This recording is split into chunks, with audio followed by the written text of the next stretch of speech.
प्यारे बच्चों, सुप्रभात। आज हम कक्षा 8वीं विषय हिंदी वसंत भाग 3। हमारी पाठ्य पुस्तक का नाम आपको पता है वसंत है और उसके हम भाग 3 का अध्ययन कर रहे हैं। हमारा आज का उपविषय है दीवानों की हस्ती व कहानी लेखन गृह कार्य हल। आज के उपविषय में हम दीवानों की हस्ती कविता व कहानी लेखन गृह कार्य हल करेंगे। कविता के कवि हैं भगवती चरण वर्मा। बेटा, यह जानकारी अवश्य होनी चाहिए कि पाठ के हमेशा लेखक होते हैं व कविता के हमेशा कवि होते हैं या कवयित्री होते हैं। पाठ से संबंधित लेखक या लेखिका लिखेंगे और कविता से संबंधित कवि या कवयित्री लिखेंगे। कोई भी विषय पढ़ने से पहले कवि या लेखक का परिचय जान लेना आवश्यक होता है। आइए जानते हैं भगवती चरण वर्मा जी का जीवन चरित्र। जैसा कि मैंने आपको बताया, पाठ 4 हमारी कविता है और कविता का नाम दीवानों की हस्ती है। यह कविता भगवती चरण वर्मा द्वारा रचित है। भगवती चरण वर्मा का जन्म कब हुआ, कौन कौन सी उनकी रचनाएं थी, कौन सा पुरस्कार उन्हें मिला और उनकी मृत्यु कब हुई, आइए जानते हैं एक नजर में। कवि परिचय। परिचय का अर्थ है उसके बारे में जानकारी देना। अब बेटा, कविता का कवि होते हैं और पाठ के लेखक होते हैं। जो पाठ हम पढ़ते हैं यानी पाठ का हमेशा लेखक के रूप में लिखा जाएगा और कविता का हमेशा कवि के रूप में लिखा जाएगा। भगवती चरण वर्मा का जन्म 30 अगस्त 1930 ईस्वी में उत्तर प्रदेश के उन्नाव जिले के सफेपुर नामक गांव में हुआ। कहाँ पर हुआ? 30 अगस्त 1930 ईस्वी में उत्तर प्रदेश के उन्नाव जिले के सफेपुर नामक गांव में हुआ। उनकी कौन कौन सी रचनाएं हैं? पहली, प्रतिनिधि कहानियां, मधुकर्ण, सविनय और एक नाराज कविता। रचनाएं हैं प्रतिनिधि कहानियां, मधुकर्ण, सविनय और एक नाराज कविता। पुरस्कार हैं उत्तर प्रदेश सरकार द्वारा साहित्य अकादमी। पुरस्कार है उत्तर प्रदेश सरकार द्वारा साहित्य अकादमी। हिंदी साहित्य में साहित्य अकादमी एक बड़ा पुरस्कार है जो गद्य व पद्य दोनों प्रकार के कवि व लेखकों को मिलता है। अब जैसा कि हमने बताया, भगवती चरण वर्मा हिंदी साहित्य के प्रसिद्ध कवि भी हुए हैं और लेखक भी हुए हैं। इनकी अनेक रचनाएं हैं, कविताएं हैं, उपन्यास हैं, कहानियां हैं और उन्हीं उपन्यास कहानियों से उत्तर प्रदेश सरकार द्वारा इन्हें साहित्य अकादमी से सम्मानित भी किया गया है। भगवती चरण वर्मा का निधन या मृत्यु 5 अक्टूबर 1981 ईस्वी में हुई। भगवती चरण वर्मा की मृत्यु 5 अक्टूबर 1981 ईस्वी में हुई। बेटा, कवि परिचय जान लेने के पश्चात अब हम कविता से संबंधित कठिन शब्दों का अध्ययन करेंगे। आइए जानते हैं अपनी कविता के कठिन शब्दार्थ यानी कठिन शब्दों के अर्थ। पहला शब्द है हस्ती। हस्ती यानी अस्तित्व। हस्ती अस्तित्व। आलम संसार। आलम संसार। धूल उड़ाते खुशियां मनाते। धूल उड़ाते खुशियां मनाते। हस्ती अस्तित्व, आलम संसार, धूल उड़ाते खुशियां मनाते। अगला शब्द है जग। जग यानी दुनिया, संसार। जग, दुनिया, संसार। छक्कर जी भरकर। छक्कर जी भरकर।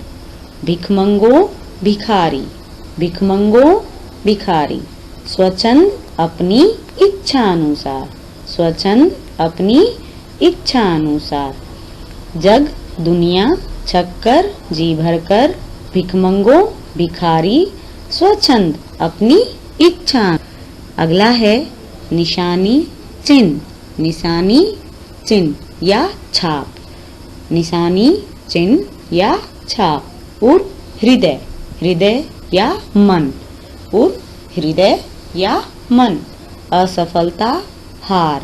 असफलता हार, स्वयं अपने आप, स्वयं अपने आप, आबाद खुश, आबाद खुश, निशानी चिन्ह और हृदय, असफलता हार, स्वयं अपने आप, आबाद खुश।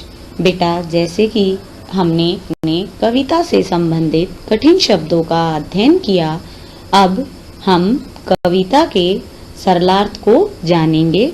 हमारा पहला सरलार्थ है, हम दीवानों की क्या हस्ती है, आज यहाँ कल वहाँ चले, मस्ती का आलम साथ चला, हम धूल उड़ाते जहाँ चले।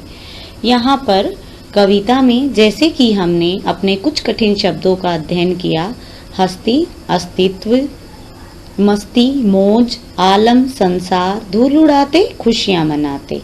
अब यहाँ पर जैसे कि आप सबको यह पता होगा, हमने एक कविता का अध्ययन पहले किया है, ध्वनि कविता हम पढ़ चुके हैं।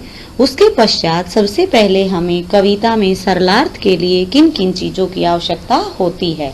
जैसे कि जब हम सरलार्थ लिखते हैं उससे पहले हमें संकेत, फिर प्रसंग और फिर सरलार्थ व्याख्या लिखनी होती है। अब जैसा प्रसंग यानी प्रसंग से पहले संकेत जब हम लिखते हैं, संकेत में हम क्या लिखते हैं?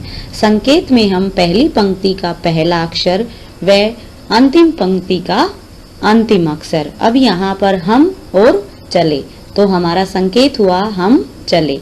दूसरा है फिर प्रसंग में हम लिखेंगे प्रस्तुत पद्यांश, पद्यांश भी कह सकते हैं, काव्यांश भी कह सकते हैं और पंक्तियां भी हम कह सकते हैं। प्रस्तुत पद्यांश, प्रस्तुत पंक्तियां हमारी हिंदी की पाठ्य पुस्तक वसंत भाग 3 कविता दीवानों की हस्ती भगवती चरण द्वारा रचित है। इस कविता में कवि ने भारत जब प्रतंत्र था, गुलाम था, उस समय के बारे में बताया है और अपने जीवन को न्योछावर करने वाले नवयुवकों की मनोदशा का वर्णन किया है। अब यहाँ पर क्या बताया है, इन पंक्तियों में कवि उन नवयुवकों यानी दीवाने शब्द किसके लिए प्रयुक्त किया है? दीवाने शब्द का प्रयोग कवि ने अपने लिए किया है, जो भारत को आजाद कराने वाले हैं, जो मस्त मौला हैं, उनके लिए कवि ने दीवाने शब्द का प्रयोग किया है। कवि कहना चाहते हैं कि स्वभाव से जो मस्त हैं, लेकिन उनके लिए देश को आजाद कराना ही उनका लक्ष्य है। अब यहाँ पर भगवती चरण वर्मा जी ने बताया कि दीवाने शब्द उनके लिए प्रयुक्त किया है जो स्वभाव से मस्त हैं, लेकिन देश को आजाद कराना ही उनका एकमात्र लक्ष्य है। अपनी मातृभूमि की रक्षा के लिए सब कुछ लुटाने को तैयार हैं। अपनी मातृभूमि के सामने हमारी हस्ती क्या, यानी हमारा अस्तित्व ही क्या है। हमारा काम लगातार सफर करने का है, लेकिन हम जहाँ जाते हैं वहाँ सब में मस्ती भर देते हैं, अर्थात धूल उड़ाते। यहाँ पर एक मुहावरे का बहुत सुंदर प्रयोग किया गया है। खुशियाँ मनाते हैं, खुशियाँ मनाते हुए हम जाते हैं। हम जहाँ पर भी जाते हैं अपने साथ एक मस्ती का आलम साथ लेकर जाते हैं। अगला है, आए बनकर उल्लास अभी आंसू बनकर बह चले, सब कहते ही रह गए अरे तुम कैसे आए कहाँ चले। इन पंक्तियों में कवि ने क्या कहा है? कवि कहते हैं कि जब वो एक स्थान से दूसरे स्थान पर जाते हैं तो लोगों का क्या हो जाता है, लोग उनके प्रति सहानुभूति प्रकट करते हैं, अपने प्रेम को प्रकट करते हैं और उनसे पूछते हैं, जैसे कि आए बनकर उल्लास अभी, जिस स्थान पर वो जाते हैं उस स्थान पर खुशियां ही खुशियां छा जाती हैं, लेकिन जब वह उस स्थान को छोड़कर दूसरे स्थान पर जाते हैं तब वहां सभी लोगों की आंखों में आंसू आ जाते हैं और सब उनसे एक ही प्रश्न पूछते हैं कि तुम कुछ दिन के लिए या कुछ पल के लिए और ठहर जाओ, क्योंकि तुम्हारे आने से हमें चंद खुशियां मिल जाती हैं। कवि बताना चाहते हैं कि दीवाने जहां पर भी जाते हैं खुशियां अपने साथ लेके जाते हैं।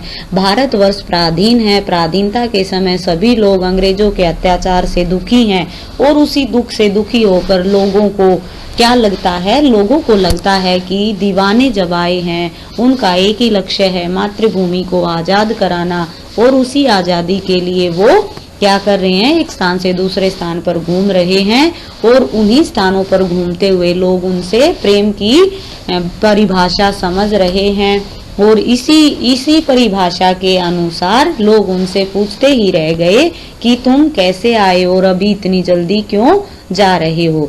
यहाँ पर आए बनकर उल्लास अभी आंसू बनकर बह चले। इन पंक्तियों में विरोधाभास अलंकार है, क्योंकि एक तरफ खुशी का आभार व्यक्त हो रहा और दूसरी तरफ आंसू बहकर चल रहे हैं। आना और जाना, इन दोनों पंक्तियों में एक दूसरे का दोनों का विरोध किया गया है। एक तरफ आंसू है, दूसरी तरफ खुशी है, तो यहाँ पर विरोधाभास अलंकार का प्रयोग हुआ है। अगला है, किस ओर चले यह मत पूछो, चलना है बस इसलिए चले। किस ओर चले यह मत पूछो, चलना है बस इसलिए चले। जग से उसका कुछ लिए चले, जग को अपना कुछ दिए चले। अब क्या कहते हैं कि किस ओर चले, यानी किस दिशा की ओर चले हैं, यह हमसे मत पूछो। दीवाने शब्द में पहले ही बता चुकी हूँ कि भारत देश को आजाद कराने वाले क्रांतिकारियों के लिए, मस्त मौला के लिए प्रयुक्त किया गया है, जो अपनी मातृभूमि पर अपना तन मन धन न्योछावर कर देने वाले हैं। उन्हीं से यह प्रश्न पूछे जा रहे हैं। भारतीय जनता उनसे प्रश्न पूछ रही है कि किस ओर चले। अब जनता को वो जवाब दे रहे हैं कि हमसे यह मत पूछो कि हम किस दिशा की ओर जा रहे हैं, अर्थात हमारा स्थान क्या है, क्योंकि हम एक स्थान पर ठहर कर नहीं रह सकते। अगर हम एक ही स्थान पर रुक गए तो हम दूसरे स्थान वालों का दुख कैसे दूर करेंगे, इसलिए हमारा जाना आवश्यक है। जग से, इस संसार से क्या लेके जा रहे हैं, इस संसार से हम दुख के आंसू लिए जा रहे हैं, लेकिन बदले में उन्हें कुछ न कुछ देकर ही जा रहे हैं। उसके बदले में हम हंसी खुशी प्यार का माहौल हम देते हुए जा रहे हैं। हम अपनी यादें और प्रेम छोड़ कर जा रहे हैं और लोगों को प्रेरित करते हुए जा रहे हैं कि तुम निराश न हो। उन्हें विश्वास दिलाते हैं कि हम भारत को आजाद कराएंगे। उनके प्रेम को साथ लेकर कवि वहां से जा रहे हैं। यहाँ पर भी क्या है, जग से उसका कुछ लिए चले, जग को कुछ दिए चले। यहाँ पर भी क्या है, अभी मैंने बताया कविता में विरोधाभास अलंकार है। यहाँ पर भी देना और लेना क्या है, एक दूसरे का, दोनों का विरोध हुआ है, इसलिए यहाँ पर भी विरोधाभास अलंकार का प्रयोग। आगे है, दो बात कही दो बात सुनी, कुछ हंसे और फिर कुछ रोए। दो बात कही दो बात सुनी, कुछ हंसे और फिर कुछ रोए। छक कर सुख दुख के घूंटों को हम एक भाव से पिए चले। छक कर सुख दुख के घूंटों को हम एक भाव से पिए चले। अब इन पंक्तियों में भगवती चरण वर्मा ने क्या बताया है कि जहां पर भी वे गए वहां पर लोगों की बातें सुनते हैं, उनकी क्या करते हैं, उनकी बातों को सुनते हैं और फिर अपने प्यार के दो बोल उनको बोलते हैं। कुछ अपनी उन्हें सुनाते हैं, कुछ उनकी सुनते हैं। कवि कहना चाहते हैं, इन दीवानों ने भी अपने जीवन में अनेक दुख झेले हैं, लेकिन अब ये इन भावनाओं से ऊपर उठ चुके हैं। अब जो लक्ष्य इन्हें प्राप्त करना है, उस लक्ष्य के लिए सुख दुख इनके लिए कोई भी महत्व नहीं रखता। अर्थात लोगों को क्या दिया है, प्यार ही प्यार इन्होंने अपना लुटाया है और उन लोगों का प्यार देकर उन लोगों से क्या लिया है, उनके दुखों को इन्होंने अपने जीवन में धारण किया है। सुख दुख अब कवि के लिए दोनों एक समान है, अर्थात दोनों का जीवन में समान महत्व है। ना इन्हें सुख की चिंता है और ना ही दुख का कोई फिक्र है। इन पंक्तियों में कवि यही कहना चाहते हैं कि लोगों से उनकी बातें सुनते हैं, लोगों को अपनी कुछ सांत्वना देने वाली बातें उन्हें बताते हैं। सुख दुख दोनों को अब समान भाव से एक साथ लेकर हम चल रहे हैं। हमें ना सुख की परवाह है ना दुख की है। हमारे लिए सुख भी उतना ही महत्व दे रहा है और दुख भी उतना ही महत्व दे रहा है। हम भिखमंगों की दुनिया में स्वच्छंद लुटाकर प्यार चले, हम एक निशानी सी उर पर ले असफलता का भार चले। अब इन पंक्तियों के माध्यम से कवि क्या बताना चाह रहे हैं? भिखमंगों, भिखारियों की दुनिया संसार, स्वच्छंद अपनी इच्छा अनुसार, निशानी चिन्ह छाप और हृदय, असफलता हार। अब भगवती चरण वर्मा जी बताना चाहते हैं कि हम भिखमंगों की, यानी अभी जैसे हमने इतनी कविता पढ़ी, कविता के सरलार्थ व्याख्या हमने की, कवि ने क्या बताया? कवि सिर्फ यही बताना चाह रहे हैं कि इस दुनिया में उन्होंने लोगों को प्यार, प्रेम सब कुछ बांटा, उनकी दुखों को, तकलीफों को सहन किया, लेकिन बदले में इस भिखारियों की दुनिया ने उन्हें प्यार के दो बोल भी नहीं दिए। यानी कवि अपना सर्वस्व सब कुछ अपनी इच्छा के अनुसार लुटाते हुए इस दुनिया को चले गए, लेकिन भिखारिन दुनिया ने उन्हें प्यार के बदले दो बोल प्यार के भी नहीं दिए। अब कवि को सिर्फ एक ही निराशा है, एक ही असफलता का भार उसके हृदय पर है कि वो जिस उद्देश्य से आए थे, जिस लक्ष्य के लिए वो आए थे, उस लक्ष्य को वह क्या नहीं कर पाए, पूरा नहीं कर पाए, समाज को उसका वास्तविक रूप दिखा नहीं पाए। वे कहते हैं कि ये दुनिया केवल लेना ही जानती है, अर्थात इस दुनिया को हमने सब कुछ दिया है, लेकिन बदले में उन्होंने प्यार के दो बोल भी हमें नहीं दिए। दुख की बात केवल इतनी ही है, कवि के मन में निराशा है और वह अत्यंत दुखी है। वह कहते हैं कि सिर्फ एक ही जो लक्ष्य था, उस लक्ष्य को वह नहीं पार कर पाए, अर्थात भारत को आजाद नहीं कर पाए। इसी बात का दुख है कवि को। निशानी सी उर पर, निशानी सी सासी समतुल्य सरिस, यहाँ पर कौन सा अलंकार है? ये उपमा अलंकार है। जहाँ पर ये 5 शब्द आ जाएं वहाँ पर उपमा अलंकार होता है।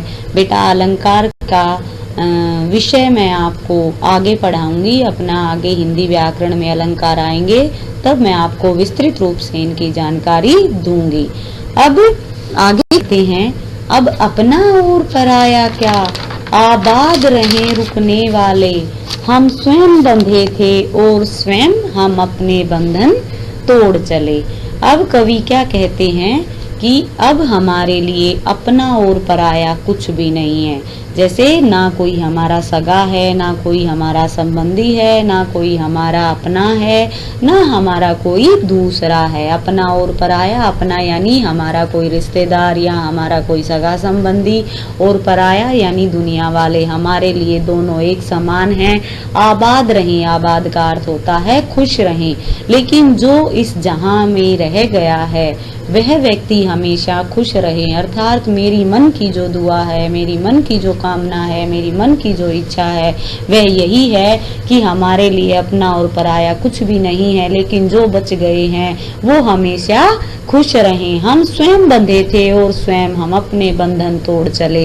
इन पंक्तियों में कवि यही बताना चाहते हैं कि इन बंधनों में हम स्वयं बंधे थे, अर्थात जो भारत को आजाद कराने वाली जो जंजीरें थी, जो स्वाधीनता के लिए हमारा संघर्ष था, वह हमने स्वयं अपने आप को उसमें बांधा था और उस जंजीरों से हम स्वयं को आजाद कर रहे हैं। लेकिन हमें दुख सिर्फ इसी बात का है कि हमारी जो कामना थी वह अधूरी रह गई, और कहते हैं कि हमारे जाने के पश्चात हम यही सोचते हैं कि जो रह गए हैं वो भारत को स्वतंत्र कराने का प्रयास करें। हमने स्वयं को, अपने आप को बंधनों में स्वयं बांधा था और अपने बंधन हम स्वयं ही तोड़कर जा रहे हैं।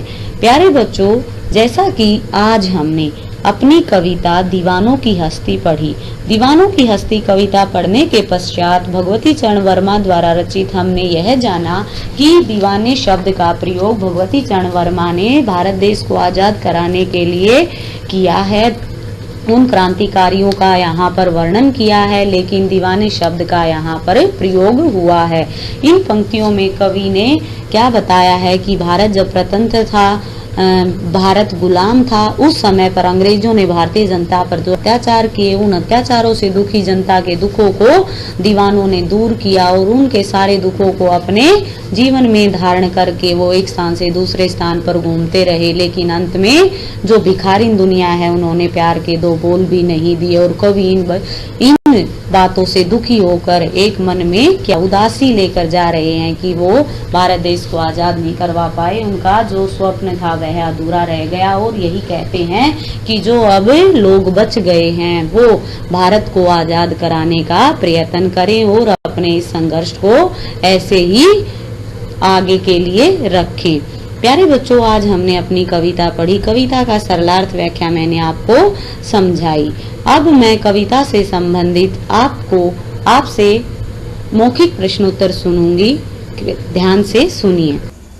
पहला प्रश्न है, कवि ने स्वयं को क्या कहा है? अब यहाँ पर स्वयं शब्द किसके लिए प्रयुक्त हुआ है? स्वयं, अपने आप। स्वयं का अर्थ क्या होता है? अपने आप। कवि ने अपने आप को क्या कहा है? कवि ने स्वयं को दीवाने कहा है। प्रश्न 2 है, दुनिया पर कवि क्या लुटा रहा है? अब यहाँ पर जैसा कि हमने अपनी कविता का अध्ययन किया, उसके सरलार्थ व्याख्या को हमने जाना, उसमें हमने पढ़ा दुनिया पर कवि क्या लुटा रहा है? दुनिया पर कवि अपना स्वच्छंद प्यार लुटा रहा है।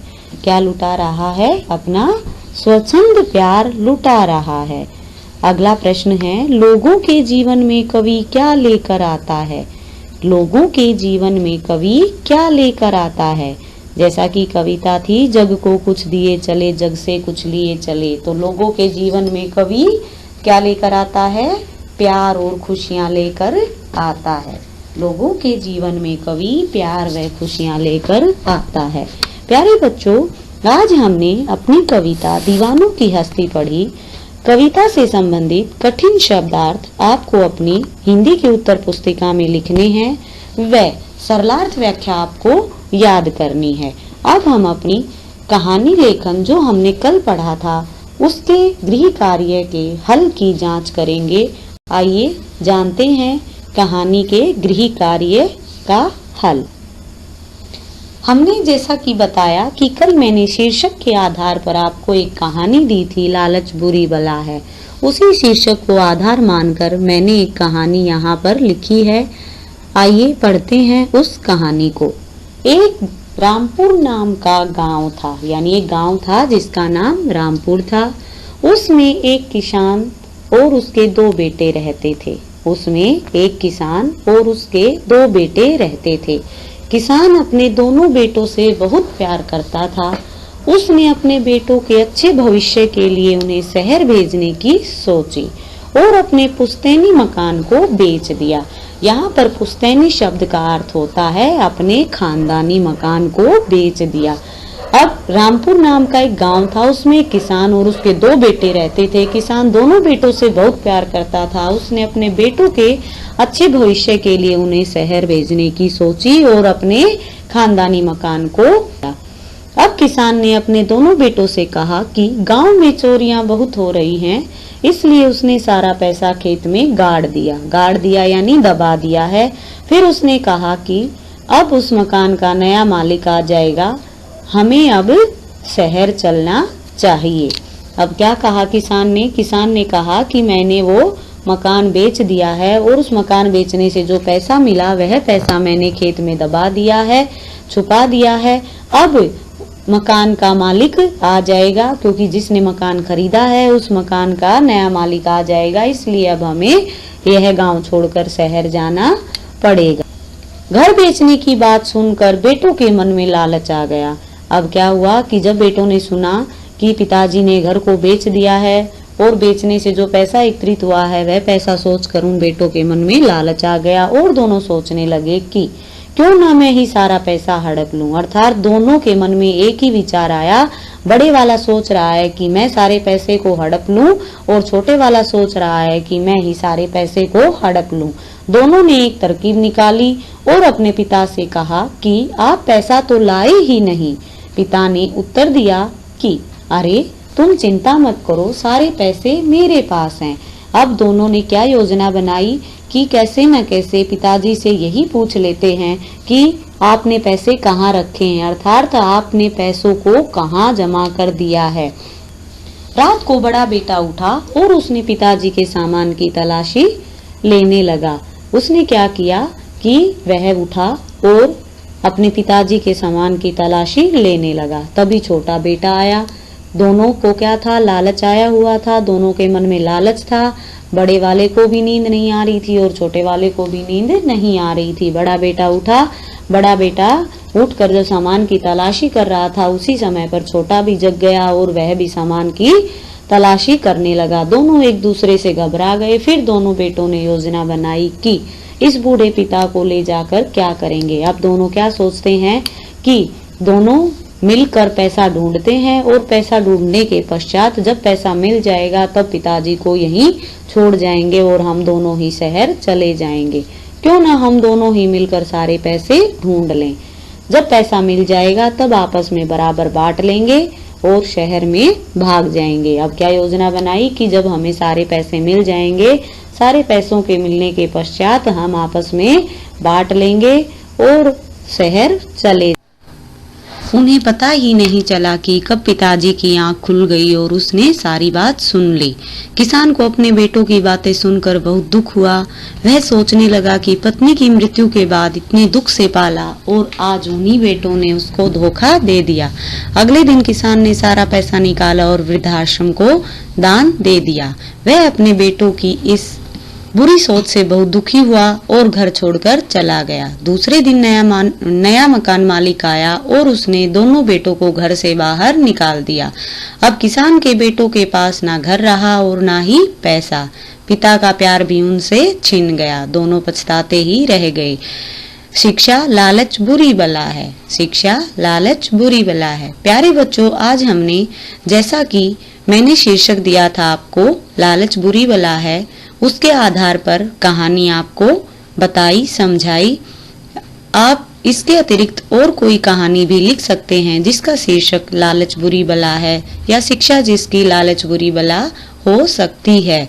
आपने स्वयं ही जान लिया होगा कि बेटों ने किस प्रकार अपने पिताजी के साथ धोखा किया और उनके मन के अंदर जो लालच आ गया था, उस लालच के कारण उन्होंने अपने पिताजी का भी त्याग करना चाहा, अर्थात उन्हें गांव में छोड़कर शहर ले जाने की बात कही। यह गृह कार्य आपको अपनी हिंदी की उत्तर पुस्तिका में लिखना है, वह याद करना है। इसके अतिरिक्त अगर आपने कोई और कहानी भी लिखी है जिसका शीर्षक लालच बुरी बला है हो सकता है, वह भी आप अपनी पुस्तिका में लिख सकते हैं। ठीक है बेटा, अब मिलते हैं अगले व्याख्यान में। धन्यवाद।